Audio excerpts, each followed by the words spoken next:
Hey, welcome back to Always Learning. And what are we learning today? Well, today we are learning about the new fad of cold plunging.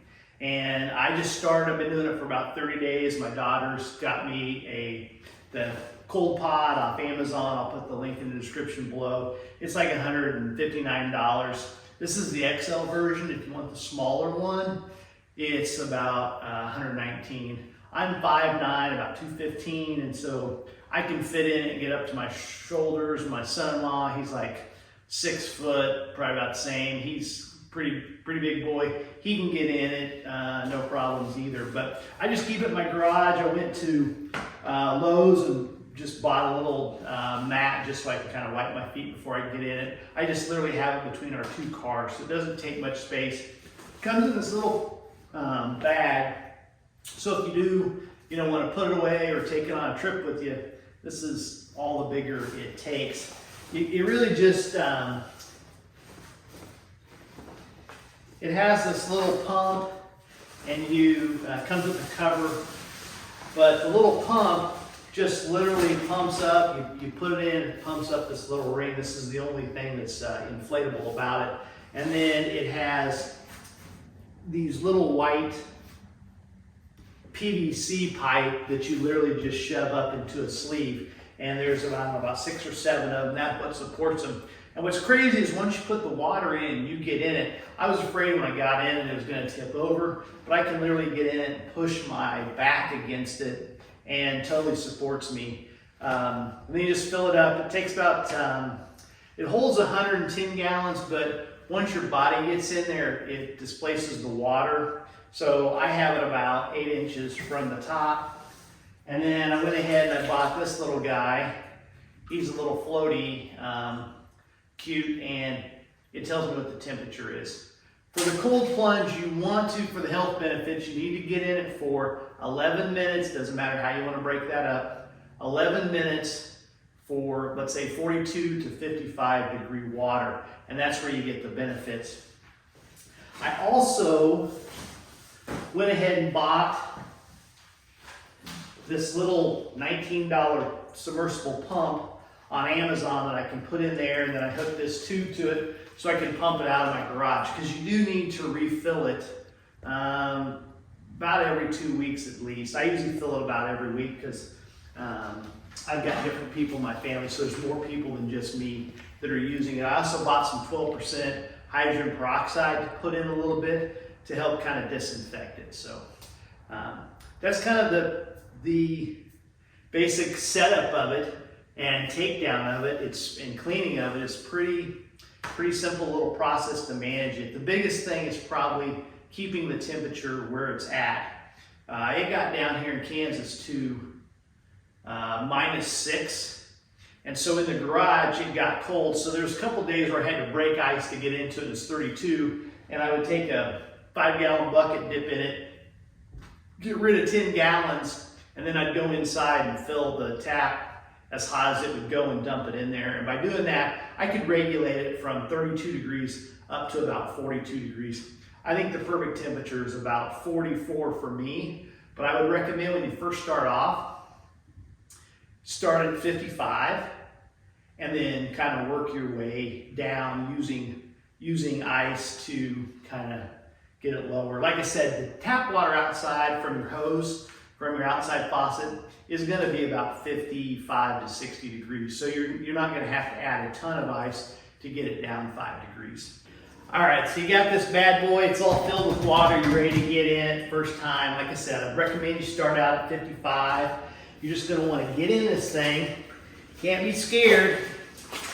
And then I get in here sometimes naked. I've got in here with shorts on. I got in here, I'm wearing a shirt today.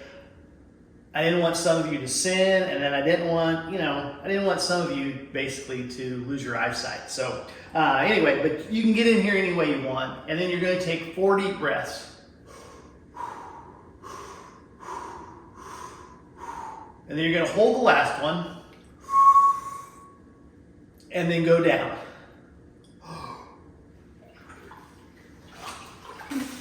And it's going to take your breath away, but you're going to sit in it.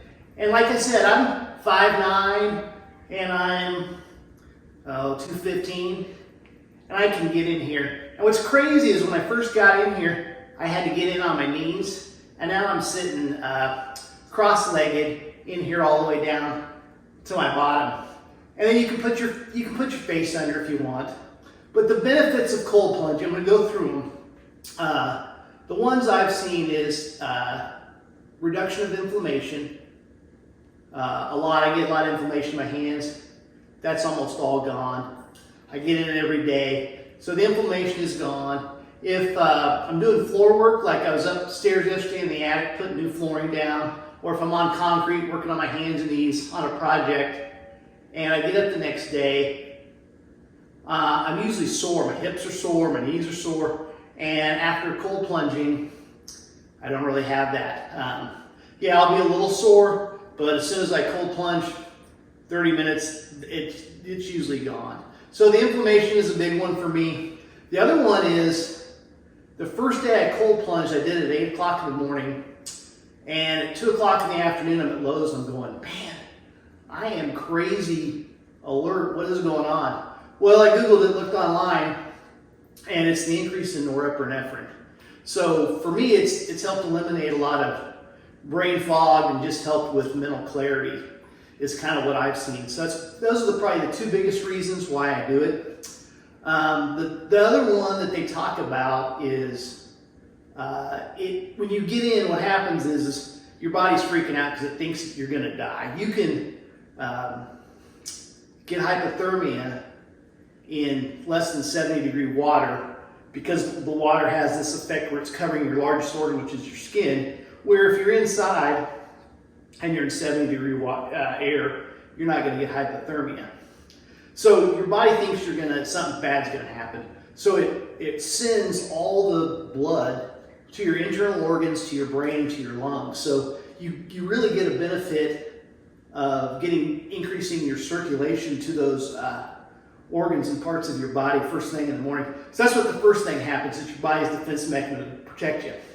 The second thing is it's going to release these cold shock proteins in your liver, and they're going to scour your body for free radicals, and that's a good benefit of it. The other thing is it triggers brown fat, which is just a form of fat in your body, but it's the fastest form that your body can break down to heat your body back up, because basically the cold is taking a calorie out of your body, and your body's trying to put that cold heat back into it to raise it to homeostasis, where it's a constant level. So that's going on. So supposedly, according to Gary Brecka, it's going to strip fat faster than any other form of thing you can do as far as exercise. So those are the big ones. Inflammation. It's going to help burn fat. It's going to help with increase your dopamine and norepinephrine. I've heard Dana White talk about that cocaine will raise your dopamine for 20 to 30 minutes, where cold plunging will raise it for 4 hours. And people talk about that cold plunging is their drug of choice. A lot of people think it's kind of a love-hate relationship. I'll tell you, the first time you do it, I got it Christmas, and the next day I was going to cold plunge. I literally woke up 4 in the morning going, and it was 25 degrees in my garage too. But I woke up going 4 o'clock in the morning, just thinking, in 3-4 hours, I got to get up and get in that ice pod. And then the next day is even worse because you know what's coming. I did take cold showers for 30 days before I did it. I did what they recommended. When you get done with your shower, you turn it off, take a normal hot shower, wash your hair and all that, turn it off, and then turn it to as cold as it'll go, and then take a deep breath, hold it, step into it, and then rotate and count to 2 or 3 minutes.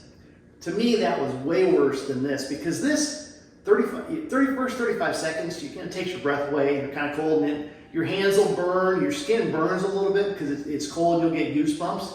Then after that, to me, it really doesn't matter whether you're sitting in here for 10 minutes or 3 minutes. After that first 35 seconds, it's no big deal.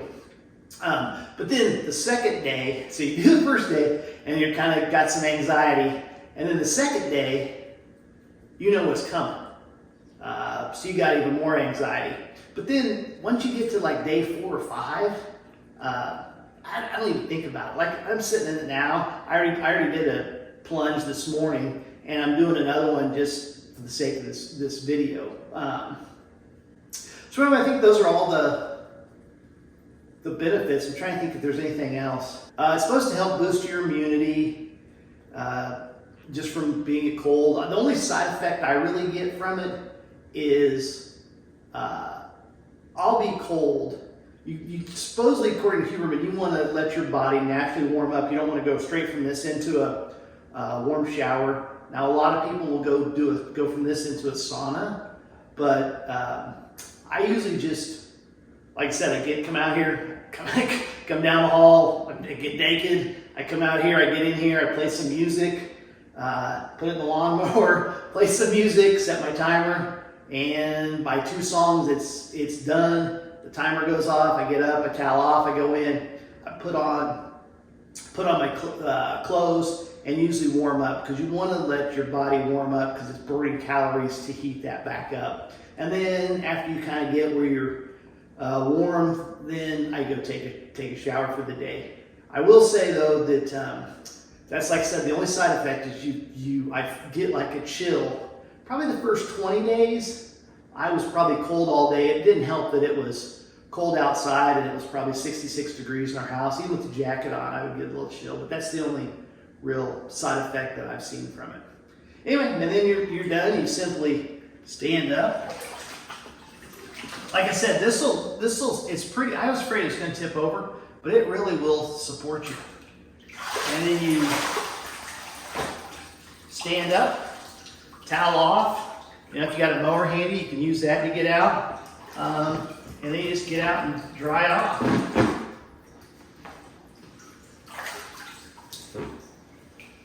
That's it. That's the cold plunge. Thanks for watching. It does come with a drain down here that you can hook a hose to. You've got to get like a male adapter that screws in there, and then you can hook it to a hose and run it out that way. But it takes a long time to drain even through a 1-inch pipe. It's just faster if you get the little pump to do it.